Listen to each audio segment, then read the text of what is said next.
Hello. Today is Wednesday, July 15th, 2026. Here is your daily signal. According to Bloomberg, Bangladesh expects its first nuclear power plant to supply up to 15% of national electricity, strengthening energy security and reducing dependence on imported fossil fuels.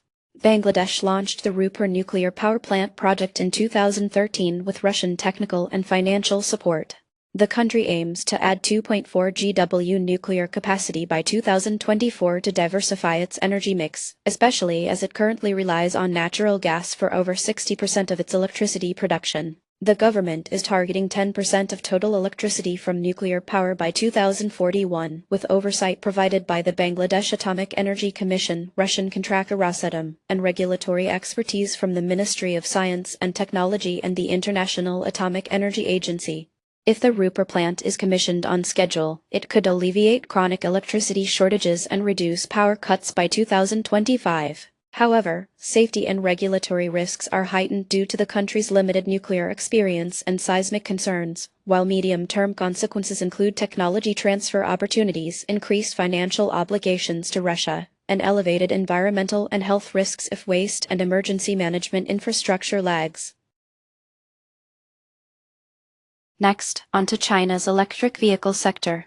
Bloomberg reports Chinese electric vehicles average just 1.8 years on the road, shorter than the typical cell phone lifespan, driven by rapid technological advancements. China is the world's largest electric vehicle market, accounting for over 60% of global EV sales in 2023. The average product lifecycle for Chinese EV models is notably short, just 1.5 to 2 years, propelled by intense competition, rapid model launches, and frequent improvements in battery technology. Top firms in the space include BYD, NIO, and XPeng, with Tesla maintaining a substantial presence through its Shanghai Gigafactory. BYD launched its new Seal 06 EV sedan on July 15, 2026, featuring a lithium iron phosphate battery, while NIO reported record quarterly deliveries of 46,563 units, a 75% increase year-on-year. CATL unveiled its next-generation fast-charging battery for commercial release by Q4 2026.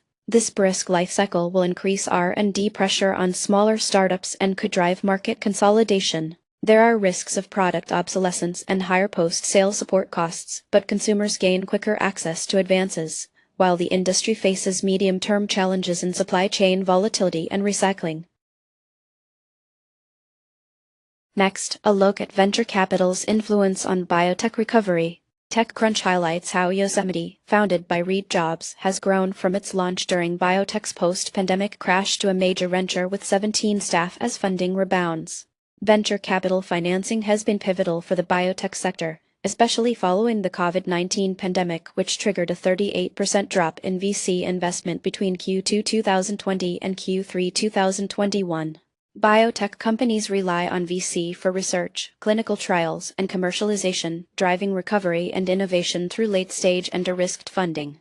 On July 15, 2026, Flagship Pioneering announced a $525 million VC round to support biotech startups. Sofinova Partners disclosed a strategic collaboration with Ginkgo Bioworks to accelerate clinical pipeline recovery, and BioNTech received $300 million from Third Rock Ventures to expand infectious disease research. The infusion of capital is expected to boost liquidity and enable fast-track R&D and clinical trials for startups. Sustained investment could foster greater innovation but may also increase competition for regulatory approvals and talent, advance pandemic preparedness, and consolidate the landscape, potentially reducing diversity among emerging biotech players. Now, onto the markets. In international markets, Germany climbed slightly, with EWD moving up 0.88% and EWU representing notable strength for the UK.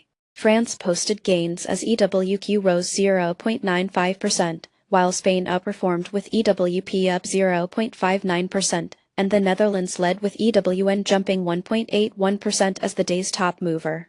Chile slipped 0.40%, and Hong Kong had a strong day with EWH up 1.89% and positive month-on-month gains, while India hovered just below flat, finishing lower by 0.02%. Saudi Arabia moved up a modest 0.19%, Africa advanced 0.39%, Israel surged with EIS up 2.27% as category leader.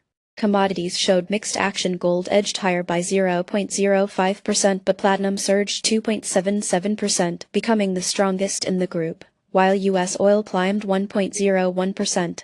Agriculture rose with DBA up 1.27%, corn rallied 1.72%, and wheat soared 4.22%, marking the largest commodity gain. Uranium and lithium fell back, with LIT dropping 0.73%.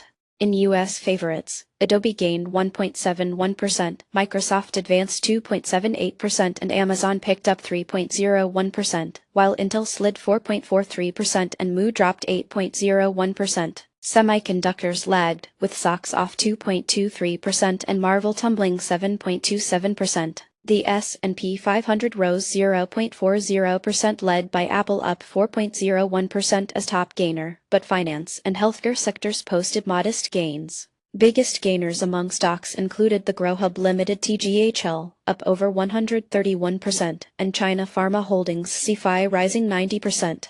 Among losers, Churchill Capital Roman 9C6 plummeted nearly 99%.